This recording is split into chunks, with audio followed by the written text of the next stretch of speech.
Okay.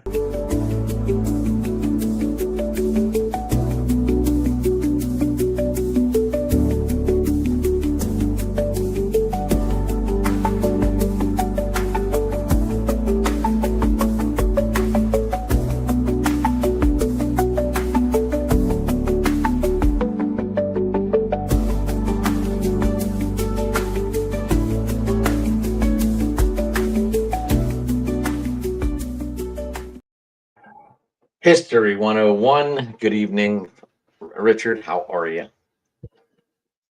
Biffy. I'm pretty damn close to excited, but I hate rainouts. Have I ever told you that before? I hate rainouts. Does this switch the matchup, or are they going to let it go? No, Haney tomorrow, and then Skeens in the second game. Oh, they could have switched that up. Well, but no, Really doesn't matter. as they sit, It really as the doesn't matter matchups because sit right now. because it's the same day, so it's really not an extra day rest versus not a day rest.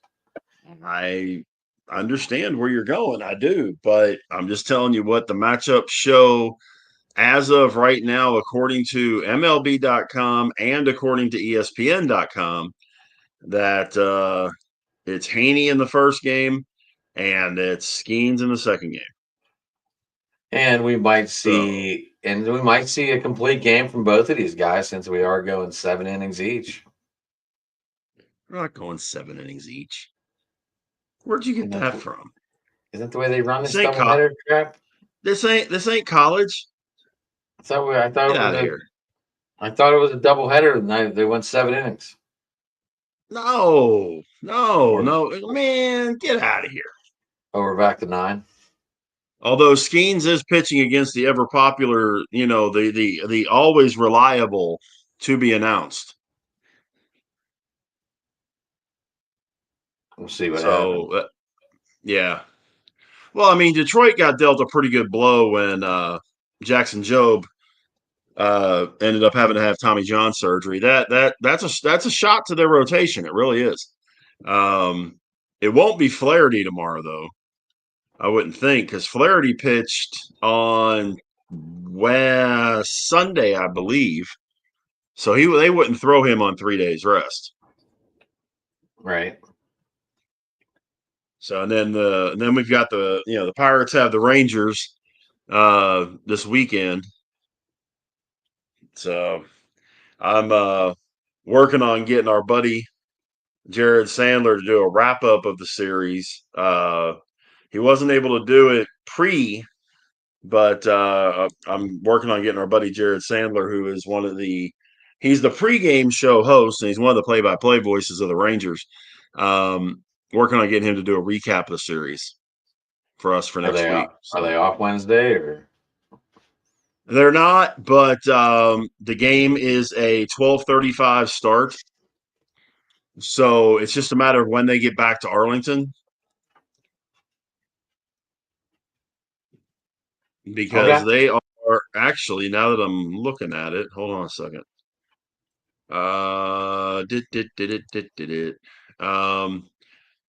Texas.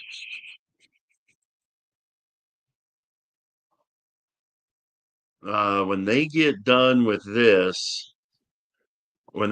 series against the Pirates, the Rangers then are in Baltimore. So they'll be flying from Pittsburgh to Baltimore. So it'll just be a matter of when they get there. They're not, but the game. Sorry. Say again. I was just sharing on Facebook. There's no way to share it without it being loud. Yeah, and the reason I didn't have your Twitter is not on the thing, on the big list. Not that I saw anyway. It's on there. I didn't see it on there. That's why I didn't have it picked up. Oh, it's on. Driving to the top one was there, but I didn't see it. Oh, it's on there. It's on there. Yeah. But so they won one, Rich. They won one. You said they were going to win 3. Well, they also haven't played 2 of the games we were talking about either, or at least one of the games anyway. They did, but the thing I've been talking about, They won 2-1 on Friday in 10 innings. They lost 2-1 on Saturday. They lost 3-2 in 10 innings on Sunday. They gave up 6 runs.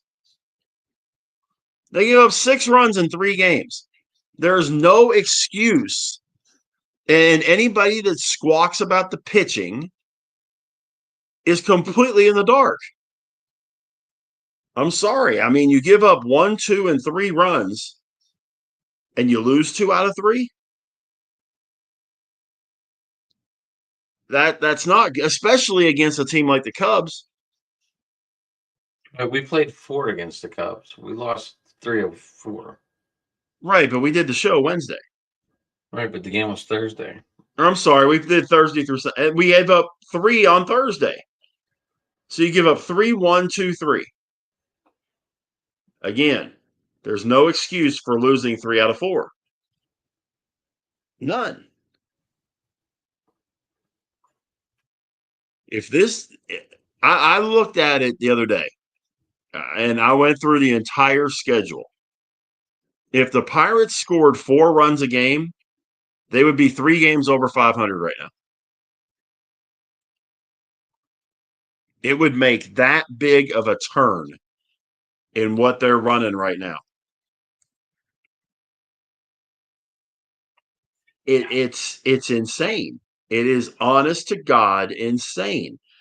Because when you think about that, the Pirates right now, if my math is correct, are 16 games under. Is that right?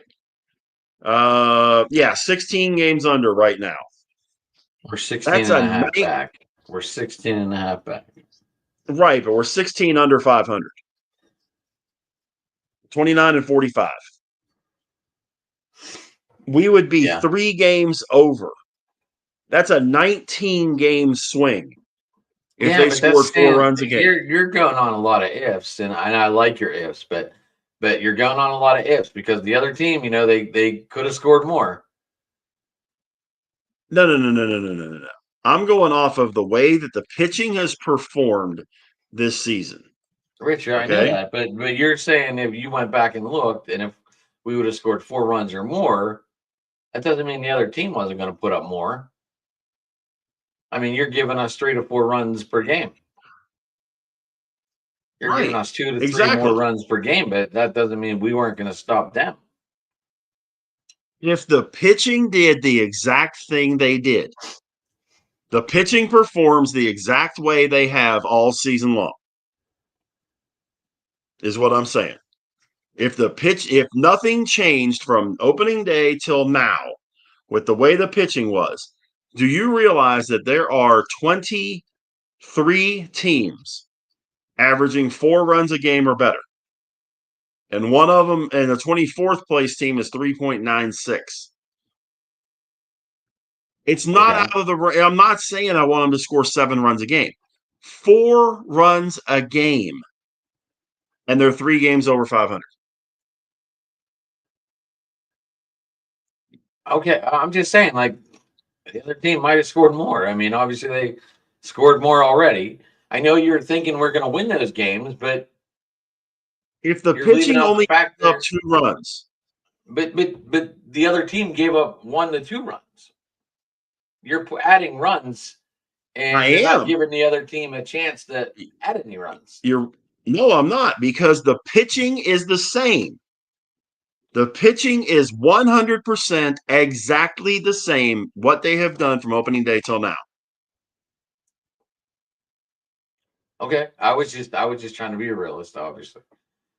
Well, but that's not being realistic, because I'm saying the pitching is pitching the way that they have for, what is it, 72 games, 76 games now, whatever it is. Yeah, it's gonna be rough. It's gonna be rough seeing 65, 70. I told you They're that going from to the have beginning, to man. play. They're I going to have told you to this play from the beginning. 15. I told you this from the Well, beginning. 60, 65 was my pick. but I also did not at that point in time expect Jones to be down for the year. We made our prediction when Jones was injured, though. When he was hurt, I didn't know that he was going to be done for the year. Wow, that I mean, we it was kind of on the wall. You know, I mean, but you know, Jones only had 8 wins last year. okay. I'm just saying. I'm just saying it's not. It's. I mean, what's he gonna do? Get 12, maybe 12 to 15, maybe, maybe. Yeah, because when we were talking about the original thing that I was laying out plan wise was Skeens would be 18 to 20. Keller and Jones would both be around 15. Falter would have 12, and Haney would have 10 to 12. Falter and Haney can still hit those numbers. Skeens is going to have to go bananas in this. Well, they're going to have to hit for him. If they score again, we go back to the 4 runs a game. If the Pirates scored 4 runs a game and Skeens starts, do you realize he would have 2 losses? That's it. 2. He would be, I believe it's 11-2. Yeah, this This team. this I just want people to understand this team is not as bad as people think it is. The pitching staff has performed very well this year. Everybody's talking about the whole team sucks. They need to get rid of everybody. Da da da da da da. No, the pitching staff. Find me where the pitching staff has failed on a consistent basis. You can't. The bats have failed the pitchers, and that's neon lights, man. Yeah, well, I mean, it shows. They've got It to get shows. back. I was not excited with any of these signings. I just wasn't. And I Oh told you no, it that. wasn't. And Well, and I've yeah. stated that case that I was not excited. I'm not. Listen, I Well, love I this mean, team daily. I wear this team daily on my sleeve every day, whether I want to or yeah, not. They are on there permanently. yeah. I got the tattoo at 112 loss season. And the guy was laughing at me, and I was like, dude, this is my team. I'm getting them. I don't care. Right. And I know it's hard to watch. I know this. It is, and it doesn't help any when you have some of those games like they had in Arizona where the game got straight taken away from them. So I talked to Lanny yesterday on the phone, Rich, and do you feel I mean, I feel it too. Do you feel you would rather hear the whole game pitch by pitch instead of the two guys sitting in the booth having a conversation like we're doing? When there's not a that's a very guest. When there's not a guest. I mean, that's a they're really supposed to tough. be doing the play by play. And do you feel the announcers get bored sometimes? Like they know that this is hard to watch, so they have to come up with sidebars. Well, there's no question you have to provide side information. As someone that's done baseball, and I've done it in a 2-man booth, I've done it in a 3-man booth, I've done it in a 1-man booth. You have to find factoids or little stories or whatever to make it where it's not constantly 2-1 pitch off the plate, 3-1, 3-1 pitch, hit to left field. You've got to make it interesting. You've got to tell a story, which is what the play-by-play guy is doing. It depends on who you're listening to be perfectly honest, to answer your question. Hey, I've been very lucky. I got the chance to, when I was growing up, I had Lanny, I had Milo Hamilton, I had guys like that in Pittsburgh, I had Mark Holtz, I had Eric Nadel, guys like that in Texas. Um, was very lucky because they could tell the story, they could paint the picture. That being said, if the play-by-play guy is painting the picture and we have the conversation still going on and he's still painting the picture, then I don't mind it. It's when they just go completely off the rails and they'll go an entire half inning and really not call a pitch. Then yeah, I've got an issue with that. Does that answer your question? Yeah, I mean, I feel like they're getting away from it. Like if they want to do a talk show, do a talk show. I'm not the biggest fan of the Pirates broadcasters right now. I'm really not. I don't think they're It's very really good. hard. Like I met Matt Capps. I like Matt Capps as a person. I never met Joe. I've met Greg Brown a couple times. I liked him. I mean, when he gets into the game, that's where I know, like, watching him get into the games and tell the whole game. He learned from Lanny, and that was one of his mentors. And Mm-hmm. I feel like whenever Greg Brown does that, he is. I feel like that's like what he learned. But when they're off conversation and I don't know what's going on, I'm just like, if I want to hear this conversation, I'd rather hear it on a podcast. Like, I want to hear the game.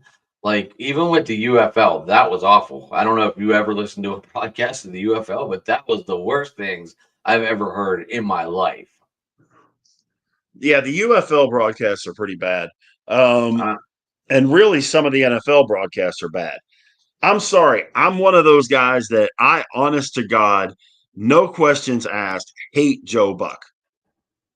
When it comes to what he does, I think he's horrible. Um, well, he's there in is the Hall of Good, as you would call it, but he's in there. He's in the Hall of Good. Yeah, I didn't like him doing baseball. I don't like him doing football. Well, I liked his The dad. thing, yeah, I mean, his dad called Cardinals games forever. When you have a Didn't his dad get play-by-play to call the guy, World Series for the Braves and the Twins? he called a lot of them because Westwood One or CBS Radio had the rights to the World Series for a long time on the radio before ESPN got it. And Joe Buck was the voice. It was him and Tim McCarver. And those guys would do the Worlds. They did the World Series for, man, I bet you 20 plus years on the radio. You always had your hometown broadcast that you could listen to, but if you were out of town, like if I wanted to listen to the Pirates, I couldn't listen to the Pirates guys. I would have had to listen to them on a different station. But Yeah, that was challenging. but if you take away, especially on the radio side, Like Tom if you Hamilton's a good take one. He's a good announcer. who's that? Tom Hamilton, the Guardians. Yeah, He's one. He's I probably like one of. He's probably one of the best. He's probably the best in the game no, right now. By telling the no. whole game, you never lose interest. Like, you know exactly what's going on. I'm talking about piece by piece. I He's understand one of this. the, he's up there. He's one of the better ones that I can listen to. I'll give you that one. I'll give you that. But as far as the best, oh no. Mm-mm. I will stand by it, and it's not just because I'm here. I will stack Eric Nadel against anyone, anytime, anywhere with painting the picture, giving you the story of the game. Blind, you could be blind as a bat. Listen to Eric Nadel do a broadcast, and it's like they were playing the game 3 feet in front of you. That's how good he is. That's how Lanny, good Lanny was. That's how yeah, good Lanny, Bob Lanny, Prince was. Lanning still does that, even with the. Um, I think he's down there with the power still. I think he's down there with the power. right, but when he was doing the Pirates, that was what you got from him. That's what you Right. got from Bob Prince. That's what you got from Mark Holtz. That's what you got from Tom Brenneman or Marty Brenneman. I'm sorry. His kid isn't bad either in Cincinnati. The Why aren't you Toronto in guys, Geneva? I think, are really good. Huh? Josh Josh Josh texted me earlier and he goes, "Hey, I don't think I'll be able to make the show. I'm going to Geneva on the lake, which is he's still at camp. So I thought they were going to I was gonna Geneva say tonight. Switzerland. Wow. Okay. No, yeah. So there's it's like a little strip, little gaming activity and stuff like that. Neat little place. Gotcha. So anyway, Josh, we're Well, talking about announcers talking about the game live on the air. I mean, Bill Hillgrove, Yeah, one of the best. One of the best. Hillgrove is definitely one of the best with football. Hank Stram was always really good. I always liked Pat Summerall. I like Summerall and Madden. As good as Madden was at color, I think Summerall went under the radar as a play-by-play guy because he was really good. He I think Al was. Michaels is tremendous. I think that Mike Tirico is tremendous. I like Um, Mike Tirico doing golf really gets you into it too. yeah, Mike Tirico just Tirico is has the he has best. that voice and he has that feel to make you feel like you're a million miles at the game, at the event. Tirico is the best golf announcer not named Jim Nance. Right, right. There's no question about that. Tirico, when he does the Olympics, I mean, he has that whole gambit. And when you sit there and you listen to these guys, and it's something, I guess it's a little different with me having been there. Um, you know, DW was a great color guy, not very good when he tried doing play by play. Junior's good. There's a lot of really good color guys in NASCAR.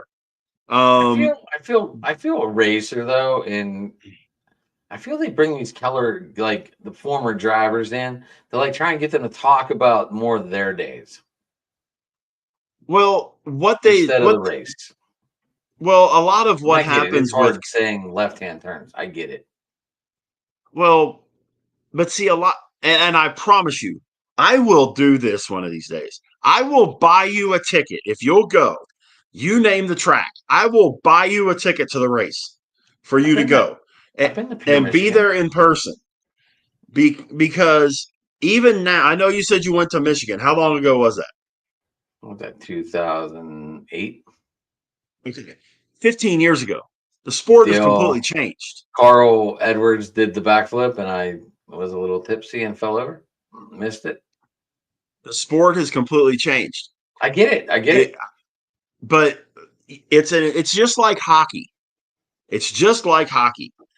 Going to the event gives you an entirely different perspective than watching it on TV or trying to Did listen to you? it. Hockey on the radio, hockey on the radio is horrible. It's Mike Lang was horrific. the best. I don't care. Mike Lang best. Mike Lang was the man, and he could paint a picture. But if you ever listen to any of the other guys It's hard. outside of Darrell Ray in Dallas with the Stars, they're horrible. Hockey is horrifically Did hard you to see, call. It did you moves too see fast. Barkov was walking up and down his street at like 5 in the morning, ringing all the doorbells with the Stanley Cup in the crowd? That was awesome. I don't care. That was awesome. Yeah. Yeah. I know it's 5 in the morning. Come look at my new trophy. Yeah. I Yeah. mean, okay. But, what the whole job of a radio guy, and I know we're talking radio, TV is different because it's got the visual attached to it. Radio, you have to paint the picture, which is why you've got to be talking about the formations. You've got to be talking about how the infield is set. You've got to be talking about where the batter's standing in the box in relation to the catcher. How big of a lead is the runner taking? How is the outfield aligned? Those kind of things. You've got to be able to talk about all that stuff. Mhm. Football's the same way. You got to be able to talk about the formation and the rule of thumb for football. It's different for baseball. The rule of thumb for football is the play-by-play guy follows the ball. The color guy watches everything else. So Right. if Will Howard throws a slant across the middle to Metcalf, he runs it in for the touchdown. I'm making that call. The color guy comes in right behind it and says, Howard had that opportunity because of a fantastic pickup of the blitz by Caleb Johnson, and that gave him the time to get the throw to Metcalf for the touchdown. He's watching everything else. Okay. So now you know what happened and you know why it happened. Same thing in Right. baseball. One man booth is really tough. I did it for 2 seasons, and it's tough. Two-man booth is always good. Um, because the game is slower. Um, but when you're looking at TV, that's why I'm a big fan of Kevin Harlan. Kevin Harlan can do both and do both extremely well. He does the NFL, he does college football on CBS. He turns around and goes on Westwood One and does college football and Monday Night Football and all that stuff over there. And he's flipping a switch between TV broadcaster and radio broadcaster because you don't have to be as descriptive on TV. Pictures right there. Right. Yeah. I get you. I get you. I get you. Cool. So what happens if they go like, I don't know. This team is just rough, Rich. This team is rough, and we both know it. It is. I mean, they do have that glimmer of hope, which is called the pitching staff. Yeah. I was Not winning I games. was thinking the bullpen was going to be complete trash too, and the bullpen has actually been pretty decent. No, we do Um, not, Josh. Canceled last minute. but we talked about this in spring training. I thought the bullpen was going to be an issue. Right. As a whole, the bullpen's been pretty solid. Has it been spectacular? No, but has it been good? Yeah. It's not the major issue on this team. The major issue are the sticks. Because this team realistically only has probably 4 legitimate sticks and only 2 can provide any power. I'm not real sure what's going on with Joey Bart. That he's not hit. He's That he's injured, not. ain't he? Well, he is, but even before he got hurt, he hasn't been hitting with power. I told you he wasn't very good in the beginning. He was better than what we had. You I always like look Joey for Bart. I improvement. like Joey Bart, but he's not a four. He's not a four hitter on any other team except for I maybe the never said he Marlins. was a 4 hitter. I never said he was a 4 hitter. Yeah, well, that's Um, where he's lining up, and it's horrible. I understand, but that's kind of where he's. That's where he is in this lineup because the only real other person you could put in that 4 hole is your favorite outfielder at this point in time. So because Cruz is your 2, Reynolds is your 3, or Reynolds is your 2 and Cruz is your 3. Um, those are legit sticks with legit power and have to drive in runs Right, and but that's fine. once you get by those two, Izzy is a good he bat. can get He's on not going to base, hit you a lot of home runs, huh? get you on base, but that's it. Well, that's all he's getting paid to do. He's getting paid to get on base and play great defense, which he's doing both of those things. That's why I say they've got 4 legit sticks in that lineup. When he's healthy and he's playing up to his capabilities, Cabrian Hayes is a legit stick. Again, not saying he's going to hit you 40 home runs, but he's a legit stick. Outside of that, everybody else that steps up there, you're kind of wondering. You're really kind of wondering. And I'm not saying it would have been any better if they would have kept Santana or kept Tellez or kept, these other guys that they've had in there. Yeah, they were veteran sticks, but the I think one of the biggest problems is they've had arms come out of the minors, and they're going to continue to have arms coming out of the minors, even though your guy, from what many pundits are saying, not just Pirates guys, Bubba Chandler ain't nowhere close to be ready. No, he Um, looked awful in spring training. He looked like he wasn't ready to play ball. He looked awful. and from what I gather, he's looked bad all season too. Um, but they aren't bringing any sticks out of the minors. And the ones that they are, outside of Nick Gonzalez, are overwhelmed. It seems like they're just straight overwhelmed. Do I think Nick Gonzalez can turn into a really good ball player? Yeah, I do. I think he's got a lot of potential. I think you do too. From what we've talked about in the past, that I really think that he can have a really solid career. I think the same way about Triola. I think those two guys, given another couple of years, could be really good ball players. All stars, no, but really good ball players, yeah, I really do.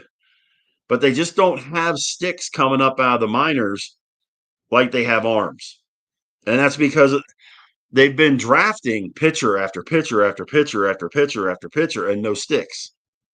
Hopefully, this year they draft a stick because they've got the 6. Is that right? Number 6 pick.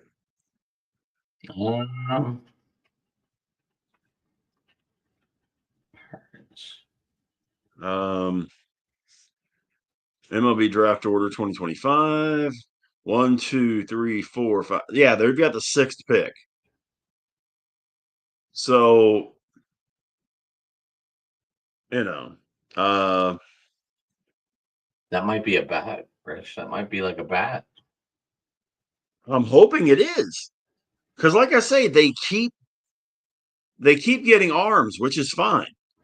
But I think it's pretty well set that Ethan Holiday or Cade Anderson is going to go number 1. But I mean, I'm looking at MLB.com's prospect rankings. Okay. And here's another issue. You've got 1, 2, 3, 4, 5, 6, 7, 8 position players in the top 14. Good evening, Marcus. Care to guess what positions they play? Shortstop in second. Every one of them's a shortstop. Every single one of them's a shortstop. Don't need a shortstop. Do we need a third baseman? Yeah. Do we need a first baseman? Yes. Do we need another outfielder? Yes. We're gonna take a shortstop. But he doesn't need to play shortstop in the majors, or else you're going to move Izzy. Move Izzy to third. That's fine. Izzy's kind of on the trade block for what I'm reading. I understand because everybody wants a guy that can get on base and play the field as well as he does. Haney's on the from teams have already been asking about Haney, about Izzy, about Falter, and about Bednar. As far as I'm concerned, you can have Bednar. Give us some cash and we'll call it a day. But the other 3 guys, I would hate to see them go, even though I almost guaranteed all 3 of them are gone. I wouldn't be surprised if teams come knocking. Oh no, they've already had offers on all 3 of those guys. I think they've had offers on everybody. Well, it goes back to that thing of how many guys would you make? How many guys on this team would you make offers on?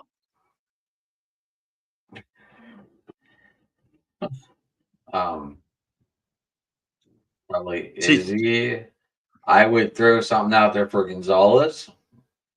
I would throw something out there for. I would even see if Cruz. I would. I don't care. Well, I was going to say, while you're thinking, I've got 4 guys that are untouchable. Everybody else is available. Listen, with these Pirates, Rich, no one is untouchable. I understand. But Skeens and Keller are untouchable. Skeens and Kellers are untouchable. Cruz and Reynolds, untouchable. I think Keller's touchable. You're going to have to give up a lot to get him. I think at the right price, they're all touchable. Well, yeah, if you get the right price, I mean. Skeens might be the only one off that list. But are we going to be able to afford to sign him? I don't think we are. And I don't think he's going to want to stay. Well, I'm hoping, and this is what I'm hoping. I don't know if it's even feasible to happen. But be honest, Rich, why would you want to stay? Well, that's the bigger question. That's the bigger question. Why would you want to stay in a toxic career relationship? Well, they've got to show that they're getting better. They've got to make moves this offseason. They have to. And there are going to be a number of guys out there, but they've got to bust open the pocketbook. I I mean, don't when think you they look at will. who is out there or who will be out there um, at the end of the season, yeah, I mean, I'm just looking at catcher, okay? And I realize some of these guys are a little older, but a Real Muto, a Garver, Danny Jansen, guys like that. Um, Josh Naylor. Do you bring Josh Bell back? No, Luis Arias. he I does mean, not you've want. got to He doesn't want to the. come back. I'm just throwing it out there, but I what I'm know. saying is, you're not okay, but you're not going to. You're not going to get Juan Soto to come to the Pirates or someone of that ilk. You're not going to get Aaron Judge. You're not going to get Kyle Tucker, who's going to be a free agent. You're not going to get Julio Rodriguez to come to Pittsburgh unless, unless there's more pocketbook opening than that. I mean, what would they have to pay to get Luis Robert? What would they have to pay to get Cedric Mullins? Um, what would they have to pay to get a guy like Eugenio Suarez? Those are all guys that are going to be free agents next year. That's why I'm throwing at the end of the season. That's why I'm throwing their names out there. What would it cost them? Um, a nice But they would Primanti have. Brothers sandwich. But I'm saying they would have to make 3 or 4 solid moves, big Listen, if moves. you're going to bring Suarez in, you're going to have to move Hayes before the deadline. Move Hayes to first. Listen, I think he'd pull a Devers. He's already played. He's said he would play first. Yeah. I mean, if you can trade him, great. But I mean, okay, so if you get a guy like a Suarez, then you turn around and bring in a Josh Naylor or Goldschmidt's too old. Hoskins, maybe. Um, Ty France. Um, you're not going to pay for Alonso. Alonso is going to be 500 million contract. He's probably going to be like 10 years, 500 million. So you're not going to be able to afford him. Second, the one of the other problems is there's a lot of guys that are in this free agent market coming up that aren't that good, or they're old, one or the other. Um, when you look at the starting pitching that's out there, Chris Sale, um, Jordan Montgomery, Max Scherzer, Clayton Kershaw, Brandon Woodruff. Okay. Yes, there's Dylan Cease, and yes, there's Zach Gallen and Framber Valdez and Seth Lugo and that kind of thing. But how many of those guys are you going to? I mean, if you get one of those guys, is that enough?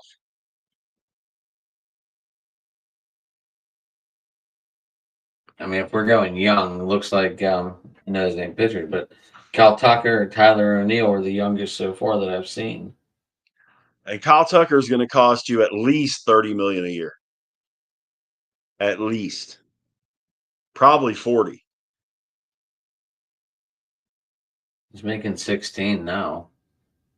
I understand. He signed a 1 year with the Cubs to get out of Houston. Dark Age, we live in a fake reality, buddy. And we that's why both I know say not we both know nothing's not opening this pocketbook and gonna pay to bring in players. We both know it's not well, happening. I mean, he wouldn't well, but even here's bring in Alex Verdugo for 1.5 million, but he paid fucking 8 million for Fam or 4 million, whatever. What a garbage move. well, here would be my question to you, because I know you are hardest on this particular thing. What is your cutoff age to bring a guy in? Because there's a lot of guys you didn't want to bring in because you said they're old and they were like 29 or 30. What is your cutoff That was football. age wise? That was football. No, that was baseball. Well, I just said, I don't know. Legs start going at 30. Rich and they're doing this every day. I don't care what kind of good energy drinks you drink or protein shakes or whatever. It doesn't matter. Your body's still going to break down when you do this every day. But that's everybody, whether they're 25 or 35. Right? But Pete I don't know. Alonso, I'd rather see youth.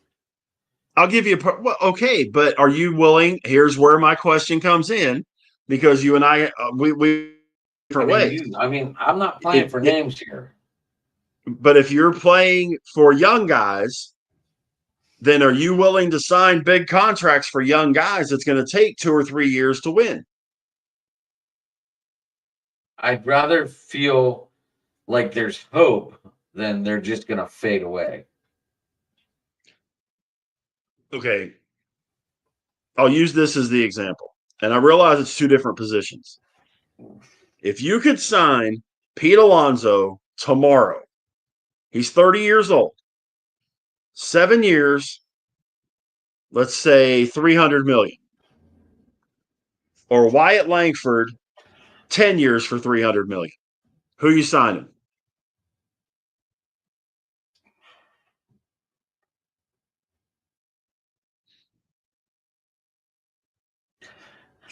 As long as this contract one of the ones that get bigger at the end or at the beginning? It's consistent straight across.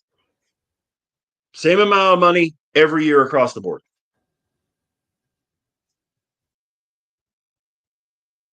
Well, 30 million might be able to move whenever he's 36, 37. We can It's get not 5 30 years out of million. them. Hmm? That's not 30 million. 7 years, 300 million is 40 something million, 45 million, which is what Alonso is going to get on the market. But he's going to hit you 35 to 40 home runs. He's going to drive in 100 and he's going to play first base. That's something we haven't had here since like this guy started. Well, Like we haven't had. Wyatt Langford's very possibly going to hit you 35 a year, drive in 100 and play solid wherever you put him in the outfield. Kind of like I like And he's 6 Alonso years though. younger. And he's 6 years younger. But that's why I say, are you more open to dropping the cash on a younger guy and having it take a while? Or do you want to are you looking at dropping cash on a proven guy that's older and at the back end of the deal is probably going to be Giancarlo Stanton, who you're going to pay an assload of money to and play 30 games a year? I think with Alonso though, if we brought in Alonso, I think that might draw other names that want to play with him. Sure. Unlike the Langford, who isn't exactly proven yet. Operative term in that sentence is yet, but I hear you. I hear you. So the bait could be, you bring Alonso in, and all of a sudden everyone's like, they got someone that, they might, other guys might be thinking now all of a sudden. Okay. So that's the line. That's the line I'm drawing there.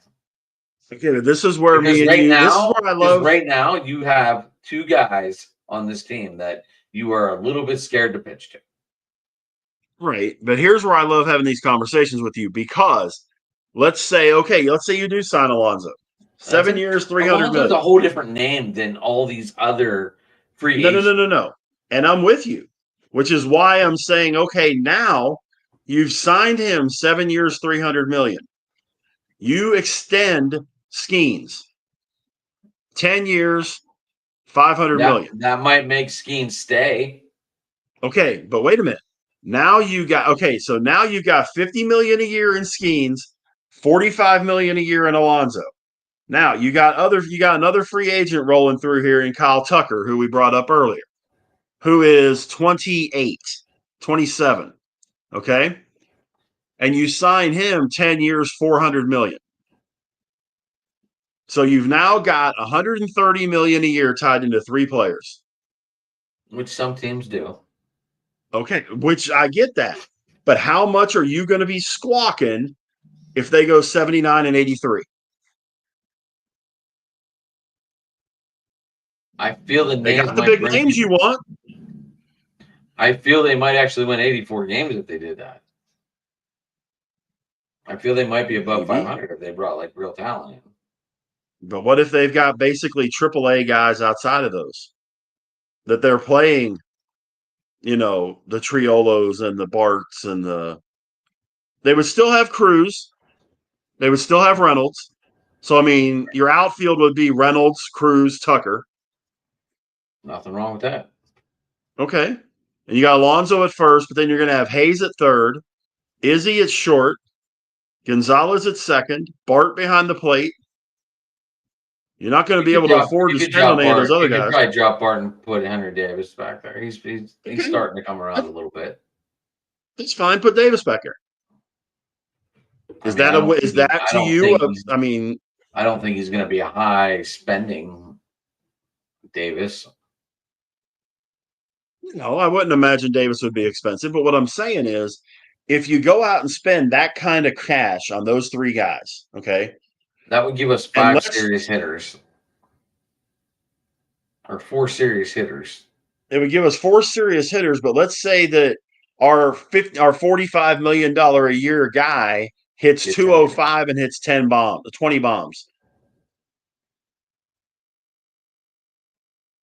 That would be a waste of money. But I mean, it could happen. It could happen. It could. He could also hit 300 and hit 55 home runs. I get that too. But what I'm asking is, if they did do that and the Pirates still didn't win 90 games, 85, 90 games, then where's the complaints come in? They spent all this money on all these guys. Well, you were just and I'm not saying the Pirate fans in general. The town would be kind of happy. They would be happy they spent the money, but the record's going to be the same. Then you'd have to look at the coach at that point. You'd have to at that point. You're bringing that much talent in, and you can't win with that on his team. There's problems with the coaching. Okay, but what happens if it's underperformance of the players? Ain't the coach's fault. But if the coach ain't getting them ready, then it is the coach's fault. If you're making $45, $50 million a year, you can get your ass ready yourself. It's still the coach's job to get the team ready. I understand this. I am not taking anything off the coach. It is the coach's job to have the team ready to play every day. It's not the players. It's the coach. No. No. Because by the philosophy you're going with, we don't even need a coach. If I'm getting paid $50 million a year, that's my motivation to be ready every day. I get it. But that's one I don't need a coach. I don't need to have a manager in there going, all right, guys, let's get ready for today's game. No. I'm the guy standing up in that locker room and going full blown, Pedro Serrano in the dugout or in the locker room. It's still the coach's job, regardless. The coach's job is to create strategy. It's not to motivate. The coach's job is to create strategy on the field. It's not to be Tony Robbins.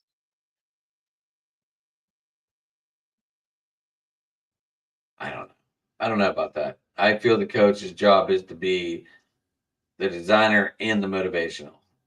That's really his job. I don't care about the money, Rich. The job of a coach is to get their team motivated to play. Okay, so to make sure they're ready to play every day. To make sure they're ready. Make sure they're focused. Okay, but you just said you don't care about the money. So Kelly has these guys motivated and ready to play because they have played a lot better. You got to admit, they've played a lot better since he came on. Right or wrong? They played better, yes, but we're still getting the Okay. same outcome. No, we're over 500 since he took over. We were 13. We were 17 games under with Shelton. We're over 500 with Kelly. Okay, So but it's still. You said that this $45 million man is supposed to have the team ready to play. No, the no, he's coach. supposed to have himself ready to play. Okay, well, you still need.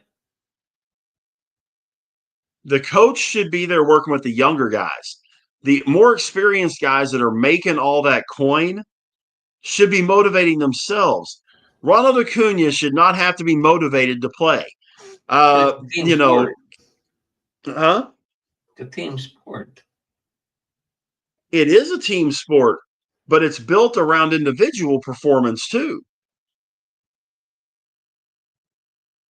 Yes, you have 9 guys in the outfield, but if Paul Skeens goes absolutely berserko, how many fielders does he really need? He could All of them. dominate a Yeah. game by himself.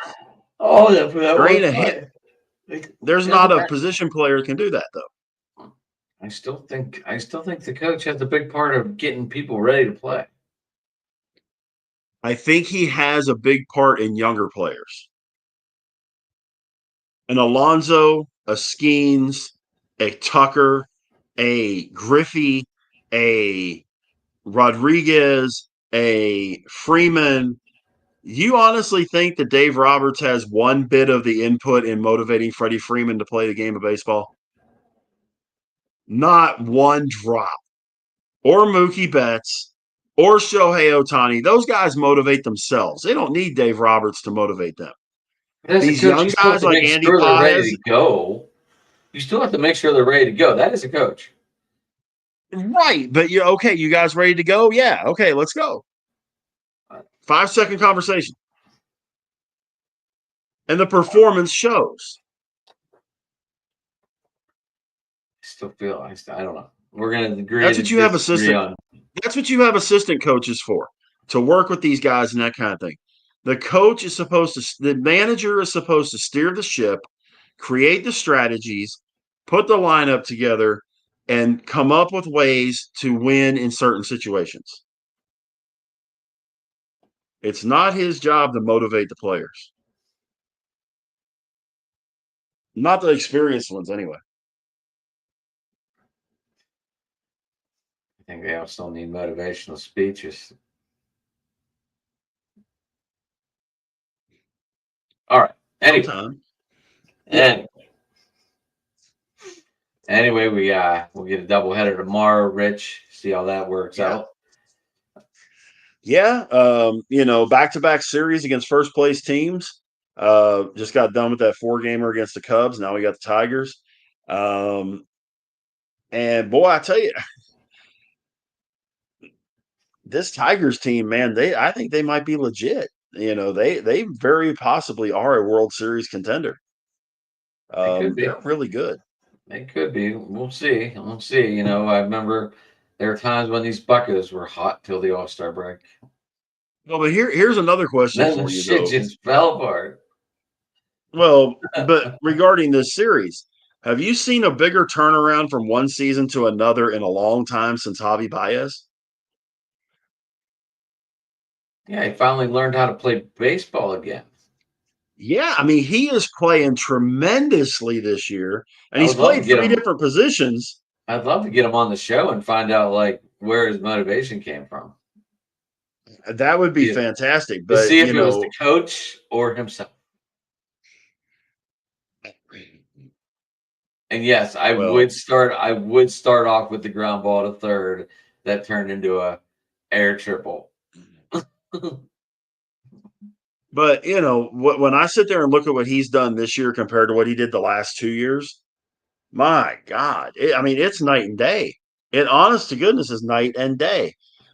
He's the guy that was the front runner for MVP for a while when he was with the Cubs, that was tearing the cover off the ball and playing a great shortstop. Now he's playing 3 different positions, playing really well at all 3 of them. and hitting like he was hitting before. And that all that does is help that lineup because going back to the younger guy thing, when you look at Torkelson and I'm saying when you look at Torkelson and Carpenter and Riley Green and those guys, they're not paying those guys a bunch of money, Yeah, but and like they're homegrown guys that have come some up through their system and are playing really well. That's what I'm saying. The Pirates don't have any sticks like that in their some farm system. our fantasy baseball group, Rich. I've gotten some of the stupidest trade offers for Riley Green, and I'm like, this is the dumbest shit ever. I honestly considered sending you an offer for Riley Green. I really did. I figured you did. I figured everyone did. I've rejected 9 so far. Come on, make it Well, 12, Rich. I mean, no, they were you know just what I dumb. think. Like people trying to give me pitchers for him, and I'm like, why would I lose a bat for a pitcher? Oh no! I wouldn't do that to you. But I mean, you know what I think of Riley Green. Right, he's a good I player. mean, That's why I you know drafted him. I hold. Yeah, I mean, I honestly was going to. I was considering offering you Churio for him. Ooh. Don't get me wrong. He's one of my tough guys to get rid of. Oh, I haven't even looked at that all week. I wonder if I'm getting Oh no, sued. I get that, but I would think all things being equal, that's a pretty fair trade. It is a fair Um, trade, but it's like, who do you like better? exactly, exactly. Yeah, that's just like when I got a deal. I know we're a little off of school here, but I got off. Remember when I got offered that deal for Corbin Burns and I got Aranda and I got Reynolds and somebody else, And you took it, right? and I took it. Thank God you Well, did, huh? yeah, I mean, Arenado is one of my best sticks. Reynolds has been solid, and Corbin Burns is having Tommy John surgery. I know that was going to happen? No, I knew I got good sticks out of the deal, but that's just one of those. That's just one of those bad I luck keep deals, forgetting. just like Jackson. Uh, I keep forgetting that I keep forgetting to drop the Evans guy from Seattle because I need another pitcher. The guy's been NA for like 3 weeks. I keep forgetting to drop him. oh man, I'm going to be in a quandary whenever my guys that are on the disabled list come back. Because as I sit right now, I've got Luke Weaver sitting there. I got Evaldi sitting there. My number one pick has had exactly like 3 at bats all season. Jordan Alvarez has been on my IL all flipping year. And he was my number one pick. And they're saying that there was a fracture in his hand that they didn't diagnose. He's looking at after the All-Star break. That's oh. Oh man. Um, Because I figured, can we I draft talk? Alvarez. That's guaranteed 40 bombs. He's going to hit 290, 300, drive in 100 runs. Great. No problem. Great pick. Not so fast. Should we talk about why George Pickens really got traded? Why it's coming out now? They can say it was because they didn't think he was going to get along with Rodgers all they want. Rodgers doesn't get along with Rodgers. I didn't. When I Let's saw that, I was like, "This is the dumbest conversation I've seen in a while." Yeah, I saw that and just went, okay, next. You know, uh, Pickens got traded because he's a cancer in the locker room. Pickens got traded because he was not going to be a benefit to this team, especially with DK Metcalf, because Pickens was automatically now the number 2. And as big of a crybaby as he was as the 1, he was going to be even worse as the 2. Um, and he's going to Dallas. He's going to be the 2 in Dallas. And I still give it 6 weeks before him and Schottenheimer, him and Prescott, or him and CeeDee Lamb are getting ready to go into the octagon. Because Dak won't take it. CeeDee Lamb sure ain't going to take it. Pickens acting like a 7-year-old. Okay, better the Cowboys have to deal with it than us. That's all I'm telling you. On I the don't flip know. side of that, a guy that I know you were super high on in before the draft was Egbuka. You were wanting the Steelers to grab him at 21 and that kind of thing. From what I gather, he is really showing out in minicamp. It's so hard for me to get into this mini camp. I mean, we all look good without pads. Well, but see, one of the big things you learn in But minicamp, I have a boot in all my leagues, so I'm excited. yeah, but one of Let the me big things rephrase you that. learn in I'm excited. one of the big things you learn in minicamp though is can you learn the playbook? Can you learn the system? Can you execute the system? Things, especially for rookies and second year guys. Are you dedicated enough to learn everything you need to learn? That kind of stuff. They already knew you could catch the ball or block or whatever it is before they drafted you, but they want to make sure you can You learn the can run. system You and can do your execute the routes. system. Right. Then we can put pads on and go from there. But, if you're screwing up plays or screwing up formations and that kind of stuff because you're not paying attention or you're not, they really can do those kind of things. They're not learning the physical, they're learning more the intellectual and the mental in mini camps. I still like that kid out of Detroit, Tesla.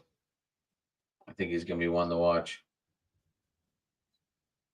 I really think we're going to see several rookies really make an impact this year. I really do. I think and a bunch of different positions. Um, Um, I, I'm one hit away from Tua to seeing Ewers get in there. well, I mean, I think that Abdul Carter is going to be fantastic. He's pumped, Um, and I haven't seen like you read the stuff he writes, man. Well, I don't know if he has an Instagram writer or whatever, but he seems like he is ready to let loose. yeah, I mean, if you ever look at any of his interviews when he was at Penn State and that, he's a very articulate kid. He's a smart kid that can really play the game. Um, is he Lawrence Taylor 2.0? There's no such animal. I'm sorry. It's Lawrence Taylor and everybody else is fighting for second. You mean we're not Um, sending prostitutes to the other team's hotel before the night before the game? no, and we're not snorting cocaine off the 20-yard line either.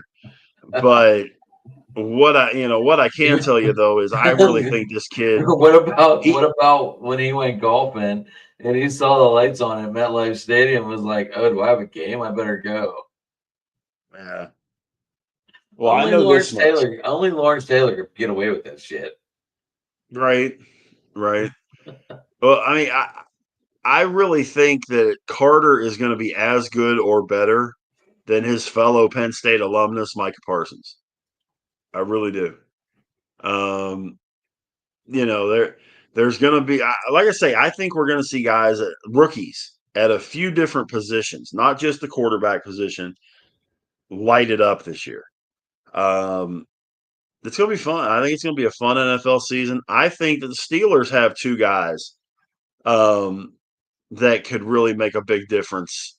As much as people talk about our first round pick and what he's going to do on that D line, I like Harmon. I'm not going to be the least bit surprised if Caleb Johnson puts four figures up by the time the season's over.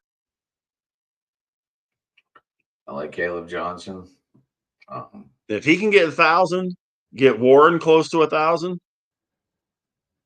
that's Steeler football right there. Run the ball, pass after that.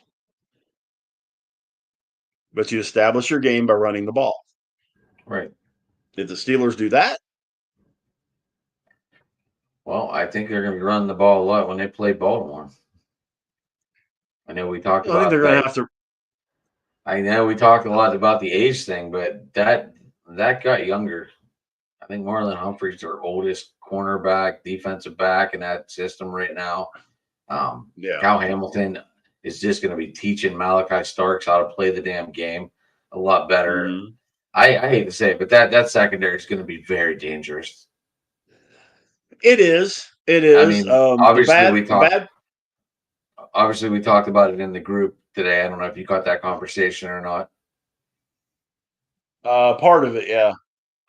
Matt said they are 7 deep in defensive backs, Yeah. The and only that's problem is the rest of their defense is questionable. Their linebackers are and their D line is Well, they also drafted So that linebacker rookie too, who's supposed to be pretty dominant.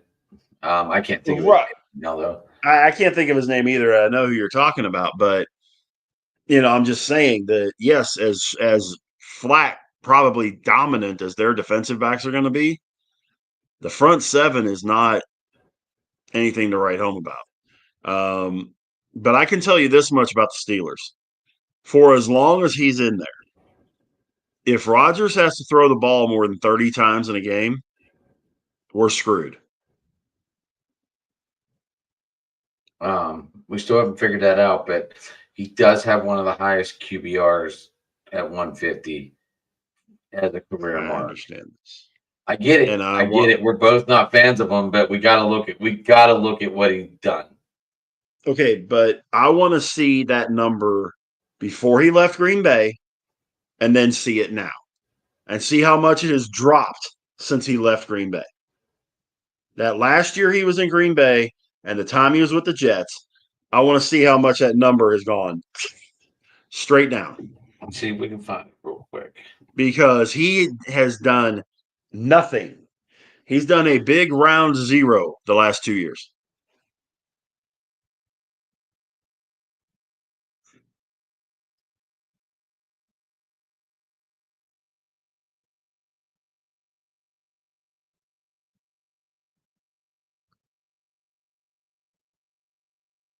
Would that be stat? Would StatMuse be probably the best place to look? Uh, maybe Pro Football Reference. His I'll look at Pro last Football year Reference. in Green Bay, Rich, was 91.1. Mm-hmm. And obviously he got injured, so they'd stuck at 39.6 for the 23 season, and then Well, but 90.5 that's and 90.5 and 24. okay. So it only Below dropped average, it. below It average, only, way below average, and below average. but it only dropped point 0.1 from the time from. I don't know. Really can't count that injured year. That was awful. Well, but still, he was trash when he played. We're both not Rodgers fans. I would have rather seen Mason or Howard for sure, which we still might. All that I'm saying is he has his MVPs. Okay, and I'll give him that. But he also has 1, 2, 3, 4, 5, 6, 7, 8, 9 years in his career. 8 if you take away 2023, with a quarterback rating below 100, What I mean, but we still have including no idea how to figure that thing out. he he's only been above 100 in quarterback rating twice in the last 8 years, and that was 20 and 21. So, I mean, this guy, he's been washed for a while. Um, and I promise you, if he has to throw more than 30 balls a game, we're in deep shit. We're in trouble. I mean, you We're watch what his and okay, I'm taking 2023 out of this. Okay, he's had 4 double-digit interception years. 2022 and 2024 are 2 of them.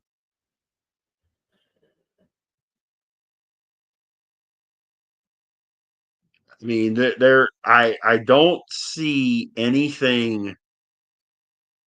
I don't see anything good coming out of this. I really don't. I cannot wrap my head around something good coming out of this. If this was 2021, maybe we'd have something else to talk about, or 2022. But after three he'd be years of what being complete 39, and absolute trash, be what 37 at that point. in 2022, he was 39. Didn't that conversation come up though when Ben retired to bring Rodgers in?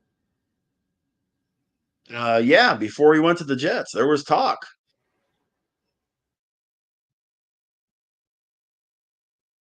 There was talk of bringing him in before he went to the Jets. But his last year in Green Bay was 2022. which is one of those 2 years that he was garbage. Um, it's Who do you have? I'm just not. I know we had Aaron Jones. I don't know any of the other wide receivers offhand. See, Anyway, here's where my problem is going to be, and I know you're going to be all fired up when I say this. If they go not six and me. 11, if they go 6-11, ain't on Tomlin. They're both gone. It's on number 8, They're both gone. which would be stupid. You love the guy. I can't stand the guy. I'm just telling you. Well, at least we wouldn't have to worry about losing another playoff game and going on 10 years. No, I mean, I still don't think that he makes it the whole season. I still think he ends up being the number 2 by week 6 to 8. He could end up being number 3. Who knows? Yeah, I mean, I firmly believe Because they're in saying what. Will Howard's looking really good and Rudolph are both looking good in minicamp. But obviously, Great, I don't judge minicamp. But, you get to see who's learning the playbook. You get to see who's, like you just said, right, everything you said about Ibuka. We know he can catch the ball, but he's running the routes and he's doing all the right things right now in camp. So, right. And am I excited? Yes. Howard has not thrown one pick in minicamp. I mean, Rich, did I tell you who I got in my one dynasty league because I had 3 first-round picks? No, you did not. I had Caleb Johnson, then I took Okay. Ibuka, Uh-huh. and then I took RJ Harvey. Okay. I'm not sold on RJ Hart.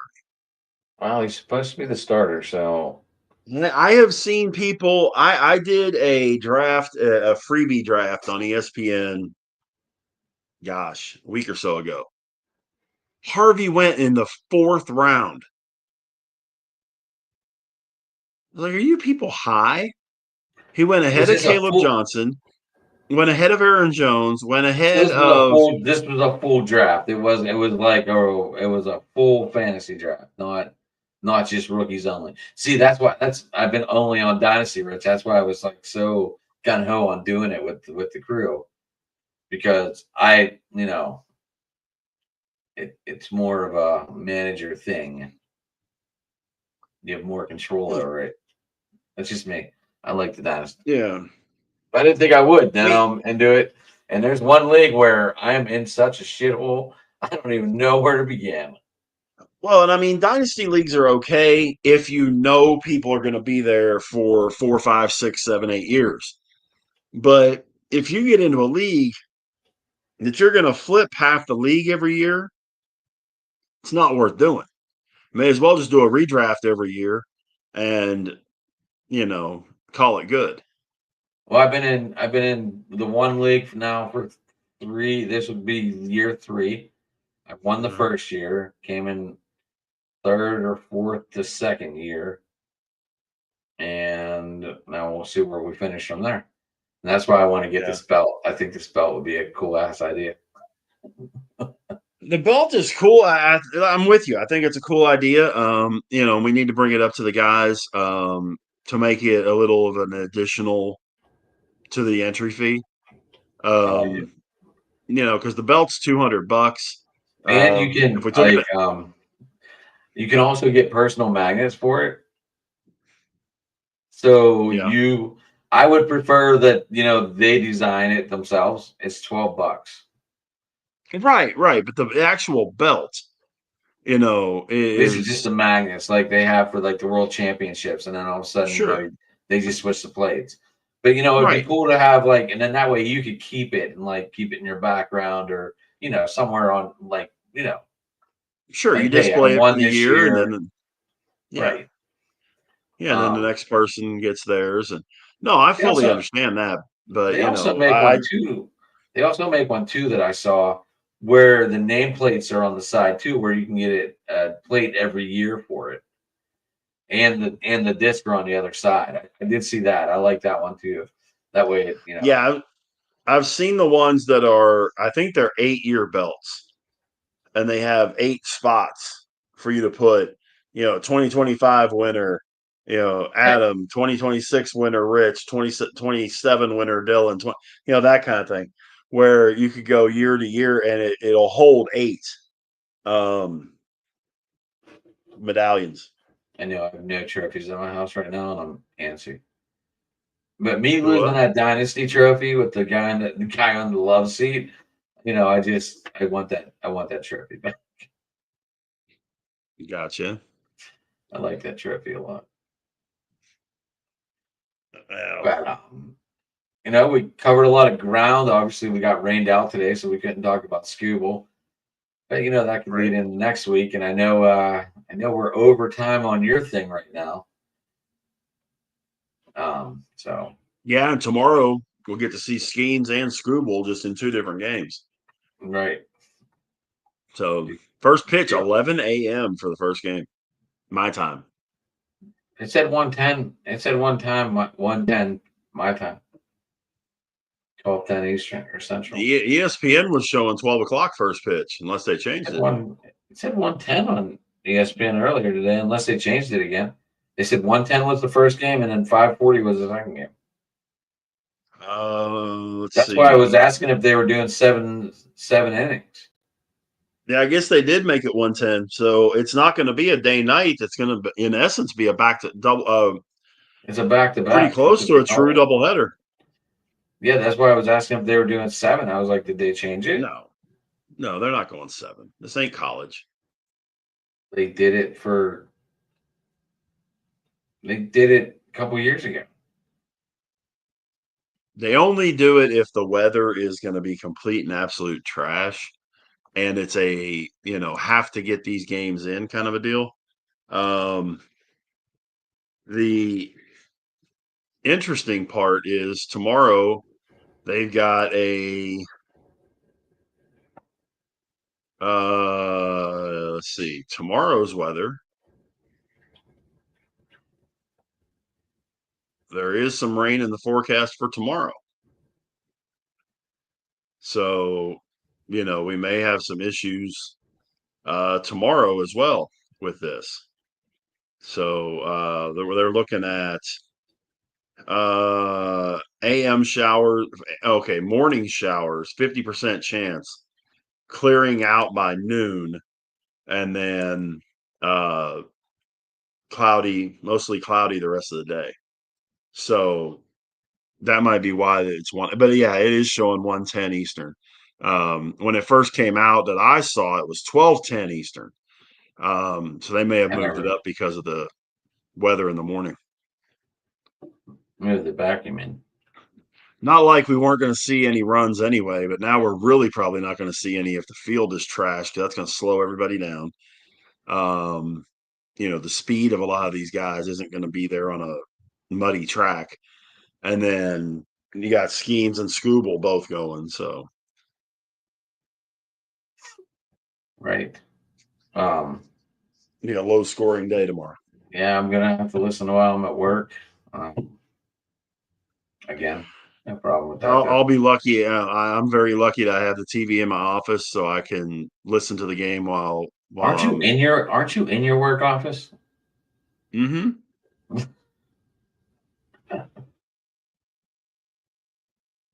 You Yeah. need like a side office instead of where your office is now. Well, I deal with what I got. Get you? So, I get but you. yeah, I mean it's one of those. Tomorrow's going to be interesting.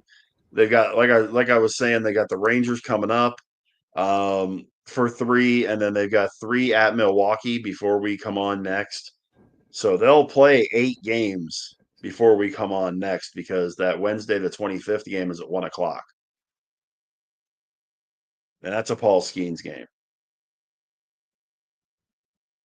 So um, Definitely see what happens. yeah, you can get tickets to tomorrow's game in Detroit for as low as $14. Game 2.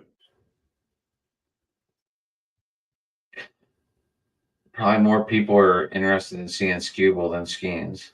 and Detroit, True. It would especially be. with I'm with you though. It would have been really interesting to see what would have happened if we'd have had Scooble versus Skeens. the only place we might get that is the break.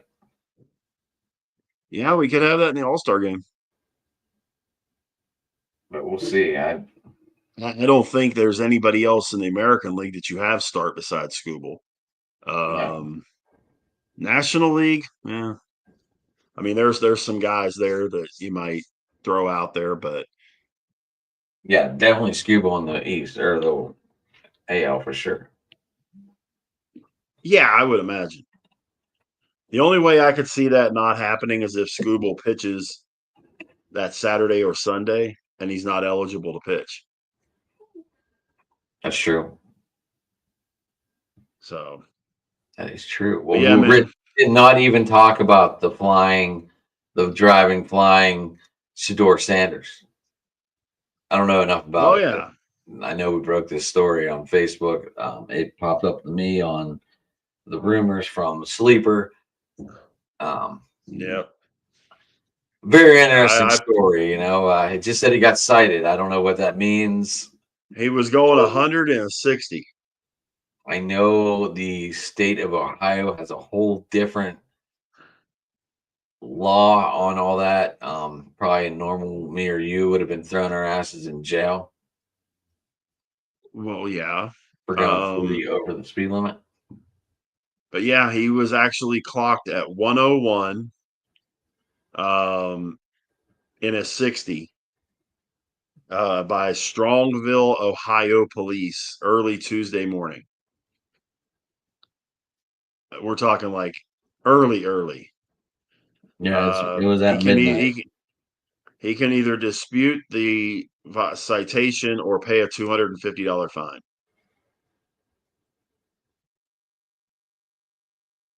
That's it.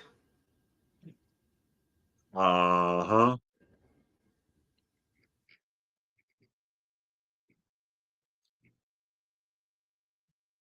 Yep. But you know, it's the simple stuff, man. I realize I'm probably to a lot of people get off my lawn guy, but it's that's immaturity. Do you want that leading your team? You don't hear about Josh Allen getting in a situation like that. You don't hear about Patrick Mahomes getting in a situation like that. You don't hear about Justin Herbert getting in a situation like that. It's a maturity, it's a leadership thing. Great. I agree. Little crazy. Little crazy. Um, By the way, how about Coastal Carolina, ladies and gentlemen? The Chanticleers. they win. They're in the championship series. Oh, they beat Louisville. Uh-huh. That was today. Yeah, I did see that. Never mind. I Yep. had to think So about it for a minute. yeah, they will take on if I remember correctly. Let's see. They will yeah, they'll take on they're the last undefeated team. LSU is playing Arkansas right now. And Arkansas is up in the bottom of the ninth, 5-3. If necessary, they play again tomorrow. And then the winner, whoever comes out of that, is going to play Coastal for best of three. So, I mean, this would be Coastal's second title in 5 years if they win it. So, Really? I never pay. I listen to college baseball, but I don't pay attention like I should. we talked about play-by-play guy. Play-by-play guy for LSU is extreme. I mean, Carl extremely good. Carl Ravitch comes to mind for these little Williamsport games and the road to Omaha. Yeah. Yeah, and I mean, Ravitch does really good with Little League World Series. I got a chance. The Southwest Regional is held in Waco, where I live. And I used to I called it getting pimped out because the director would get with the teams, and if they wanted radio broadcasts, I would do their games. So Nice. that way it would patch into because the Southwest Regional, you've got Arizona, New Mexico, um, Oklahoma, that kind of thing, and far west. You got West Texas and all that. So I would end up patching into those radio stations and do play by play of those games. And the one year I ended up doing, I think, 7 or 8 games um, from the same regional. So it's pretty cool to watch those kids. I really enjoy the Little League World Series. But we got I bet. LSU with a 2-out double ties it up 5-5 in the bottom of the ninth, 2 down.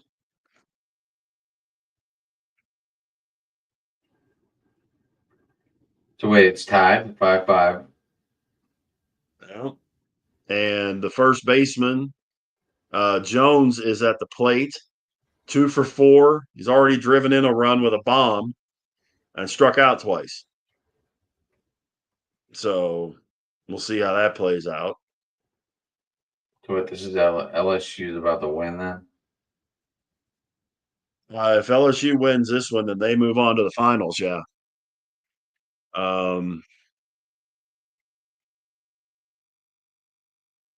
but like I say, it's bottom of the ninth, 2 down.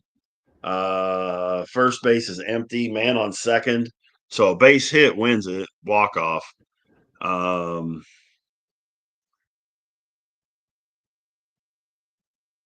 Thinking we might have. Do we have a pitching change? I'm No. watching this through GameCast, so um, trying to keep track of what they're doing here. But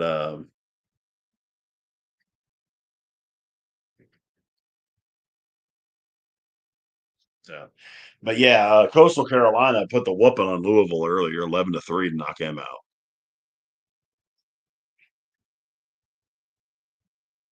Really?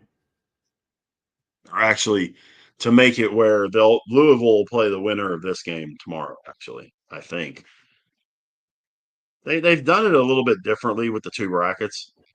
Um, they basically do two 4-team double elimination brackets.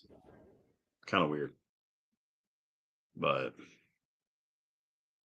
They got to make yep, it. we've got a pitching change.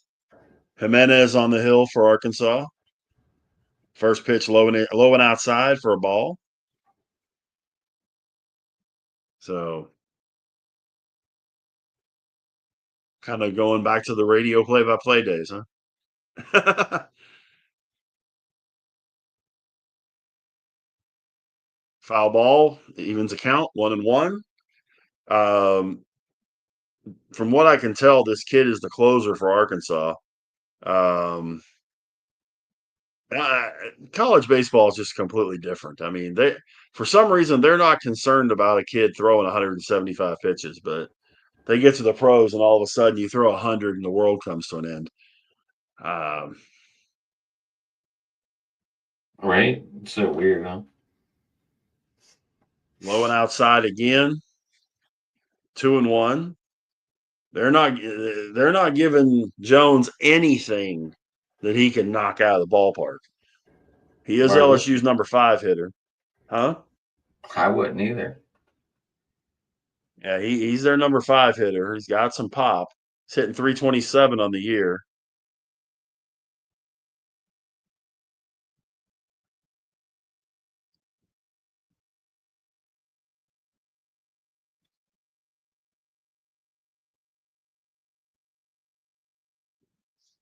You know, Haas is watching this.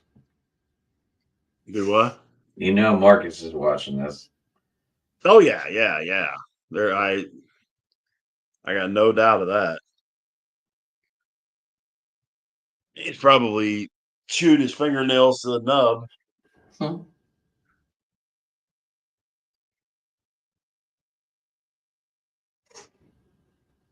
They walk them. No, I mean it's still showing 2-1 count. Oh,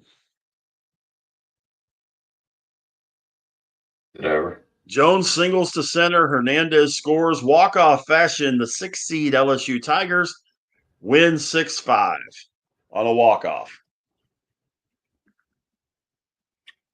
Well, you know he's going That to have scream, extra yell, motive. and holler. The scream, yell, and holler you just heard was Marcus. And you know who's going to have extra motivation for that second game tomorrow. Yeah. Oh, yeah. So I LSU know and Arkansas.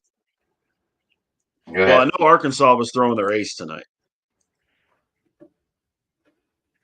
So, but yeah, so it's 6-5.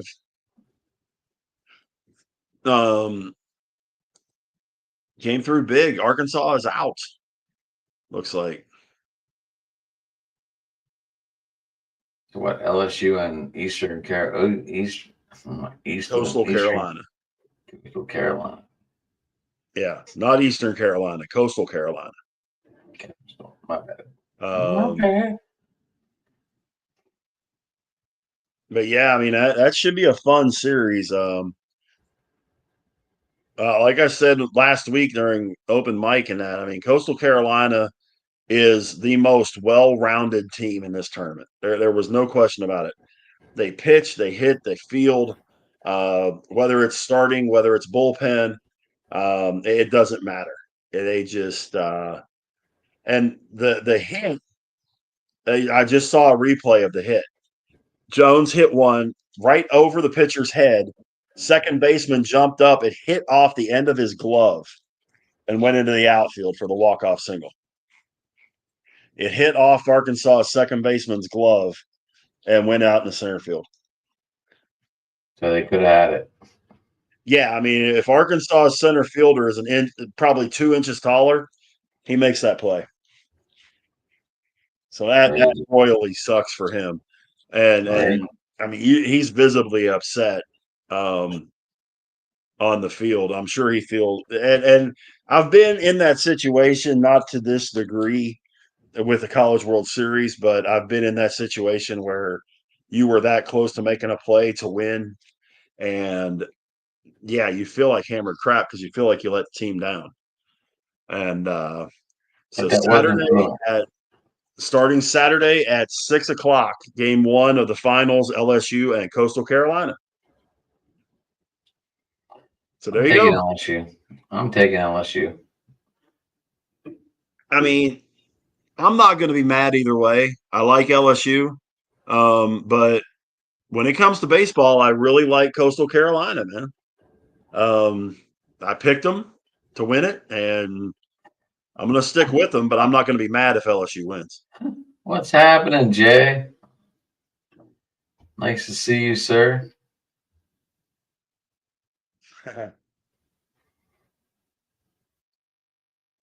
Yep. Yeah, making it to Omaha is 2/3 of the battle. Right?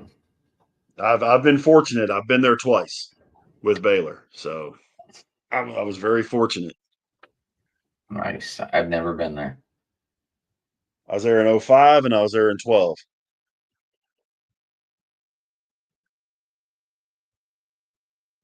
Why are you moving back to Oregon? Ooh, okay. The But yeah, Oregon man, I Trail, baby. definitely, Oregon Trail. I definitely got to boogie out, man. We're hour and a half in. I see that. I see that. But you know, we had a play by play. We couldn't pass it up. Yeah, and it was bad play by play because I didn't have the lineup and that kind of thing. So I apologize for the subpar play by play, That's all right. We weren't but even expecting it. We were very unprepared. yeah, it was 100% off the cuff. So, But but hey, anyway, man, you can get me at Sports Talking In on Twitter. Who keeps taking that fucking thing down, Rich? I just what thing? realized. I just realized the driving to the top thing's not up in the corner. I have no idea. It wasn't there whenever I put the thing up, and I honestly didn't notice it. So I just noticed that's it now. partially So on me. It was I there just wasn't noticed it. anything. I didn't either, and there wasn't anything there. I didn't cover anything up. It wasn't there. Yeah, thanks a lot, Jay. I appreciate it. um. Anyway, you can get us on Driving to the Top Productions on YouTube, Driving to the Top on Twitter, Ad McNally on Facebook. You message me there. I do check it periodically. Actually, I probably check it a lot. Um, Thanks everyone for the comments tonight. Jay, you got the end of the show. Thanks for popping in. Josh, always thanks for tuning in. Did I Yep. miss that? Who else? I know there's another one. Marcus was on for a while. I'm sure his priorities shifted. Right. Uh, Dark so Age over there on Twitch. Thanks for tuning in. And yeah, that's how you can get us. Follow the page on the YouTube page so you can always see us live. A bunch of shows going off. I think we even got a wrestling show coming up starting possibly Saturday, right? Maybe. no, it's gonna be after 4th of July. You and Marcus did Because talk about it. yeah, it's gonna be after 4th of July. It's gonna be on Saturday mornings. Either 9 to 10 Central or 10 to 11 Central, probably 9 to 10. Um, we're gonna get into we're gonna talk a little new school, mostly old school. We'll do prediction shows for the pay-per-views and or PLEs and that kind of thing. But as far as the general talk, it's going to be a lot geared around non-new stuff to a degree because there's just, I mean, you can only say so much about the new stuff. And to be Right. perfectly honest, scale of 1 to 10, I think the new stuff's about a 3. So, but that's just me. Copy that. Go ahead, But Rich. yeah, we'll Close be it getting it. out. We'll be getting it going here in a couple of weeks. Twitter, Big Rich 8371. Facebook, just my name, Rich Richardson, or you can hit us up on Facebook at Driving to the Top Productions. We do have our page over there. Monday nights, 7 Eastern, 6 Central. It's Two Tire Change. I do the NASCAR show here on the network, as well as Tuesday nights. We got open mic with a bunch of the boys here with the group, and that's always fun and frolicking. You never know where we're going with that one. Literally, you never know where we're going to wind up. So appreciate everybody that was part of the broadcast tonight. Adam will do it again. I guess I'll see you Absolutely. on Tuesday for open mic, and we'll do this again next Wednesday night. Sounds good, boss. All right, man. Well, until next week, it's Big Rich. It's Adam. So long, everybody.